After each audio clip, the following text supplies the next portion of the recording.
جاننا چاہیے کہ بیعت طریقت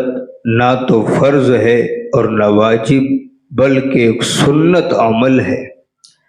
اس لحاظ سے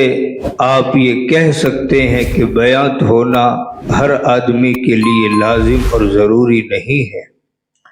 لیکن ایک بات یہ سمجھیے کہ جس طرح ہر مکلف آدمی کے ظاہری جسم کے متعلق شریعت کے دو طرح کے احکام و اعمال ہیں،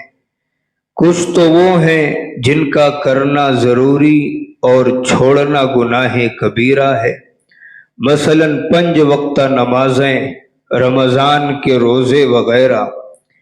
کچھ وہ ہیں جن کا چھوڑنا ضروری، کرنا حرام اور گناہ کبیرہ ہے، مثلا غیبت، چغل خوری وغیرہ۔ اسی طرح بندے کے باطن کے متعلق بھی شریعت کے 2 طرح کے احکام و اعمال ہیں، کچھ تو وہ ہیں جن کا دلوں میں پیدا کرنا ضروری ہے، مثلا اللہ تعالی کی محبت، ان کا خوف، ان کے رسول کی محبت وغیرہ، اور کچھ تو وہ ہیں جن سے دلوں کو بچانا اور پاک کرنا ضروری ہے، ان میں مبتلا ہونا از روئے قرآن و سنت حرام ہے، مثلا حسد، کینہ، حب جاہ و مال وغیرہ۔ لیکن آج عام طور پر یہ دیکھا جاتا ہے کہ جو لوگ شریعت کے ظاہری اعمال و احکام کو بغیر کسی استاد اور رہبر کے سیکھتے ہیں تو سوائے چند کے اکثر اپنے مقصد میں کامیاب نہیں ہو پاتے، بلکہ گمراہیت، لادینیت کا شکار ہو جاتے ہیں۔ چنانچہ اسی گمراہی سے بچانے اور دین کا صحیح علم سکھانے کے لیے علماء کرام نے آج مدارس دینیہ کھول رکھا ہے۔ اسی طرح باطنی احکام و اعمال کے متعلق بھی یہ سمجھ لیجئے کہ اگر بالفرض کسی کو کسی سے بیعت ہوئے بغیر اصلاح باطن حاصل ہو جاتا ہے، بہت اچھی بات ہے، مگر ایسا دیکھنے میں بہت کم آیا۔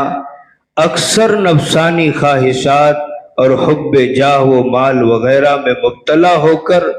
بے عملی اور غفلت و لاپرواہی کا شکار ہو گئے ہیں۔ چنانچہ اسی تباہی سے بچانے اور باطنی تربیت کے لیے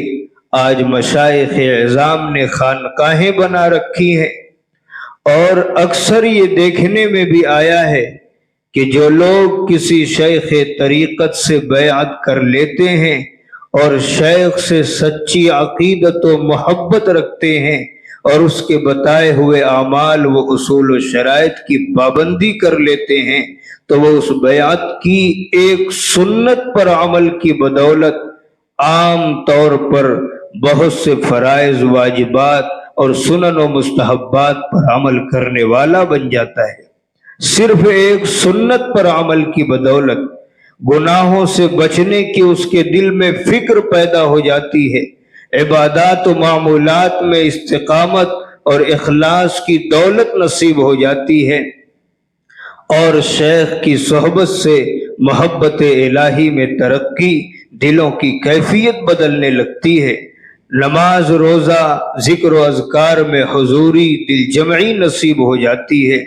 اور سب سے بڑا فائدہ یہ ہوتا ہے کہ اسے صفت احسانی نصیب ہو جاتی ہے۔